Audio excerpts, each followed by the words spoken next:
शुकासारिखे पूर्ण वैराग्य ज्याचे, वसिष्ठा परिज्ञान योगेश्वराचे, कवी वाल्मिका सारिखा मान्य ऐसा, नमस्कार माझा सद्गुरु रामदासा. नमस्कार. मनोबोध अर्थात श्री समर्थ रामदास स्वामी विरचित मनाचे श्लोक याचा भाग 35 आज आपण ऐकत आहोत. समर्थ रामदास स्वामींनी अहंकाराचा विनाश करूनच देवाला शरण जावं असं सांगितलेलं आहे.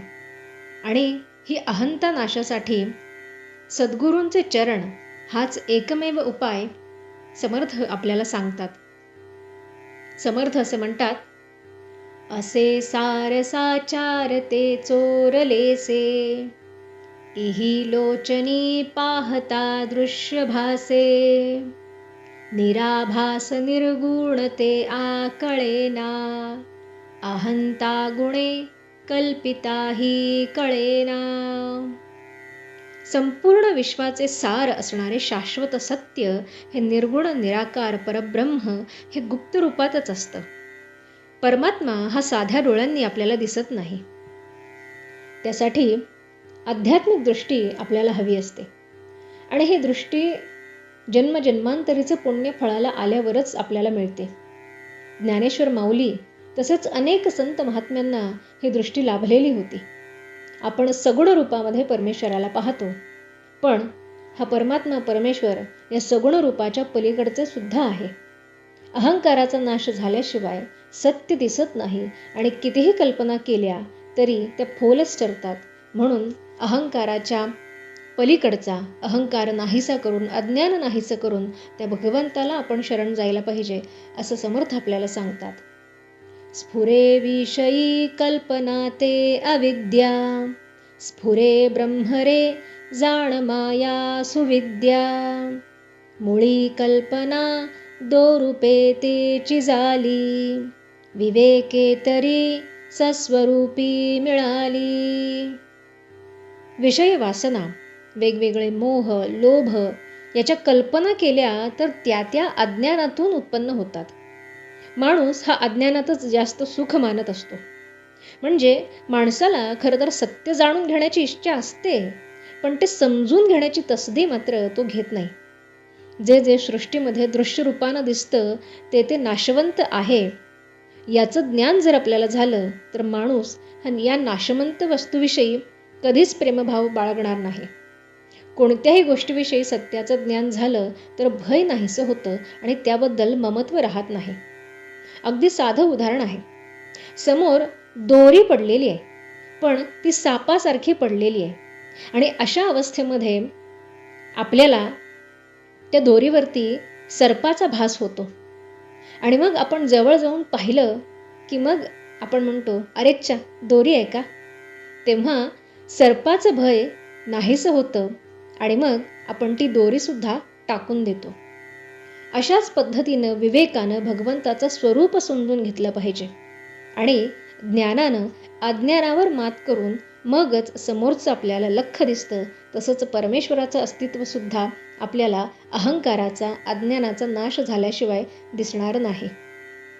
स्वरूपे उदेला अहंकार राहो, तेणे सर्व आच्छादिले व्योम पाहे, दिशा पाहता ते निशा वाढत आहे, विवेके विचारे विवंचूनि पाहे.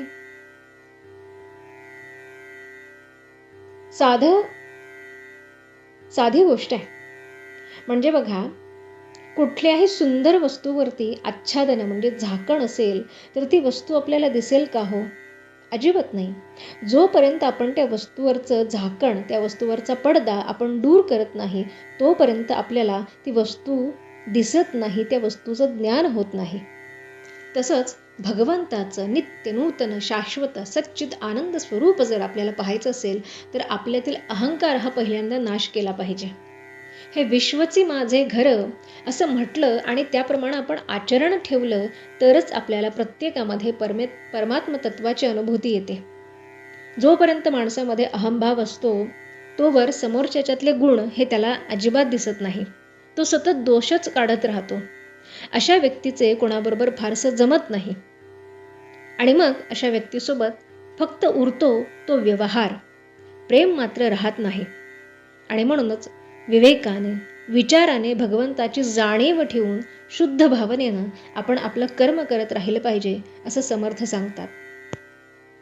जया चक्षुने लक्षिता लक्षवेना, भवा भक्षिता रक्षिता रक्षवेना, क्षयातीत तो अक्षयी मोक्ष देतो, दया दक्षतो साक्षीने पक्ष घेतो.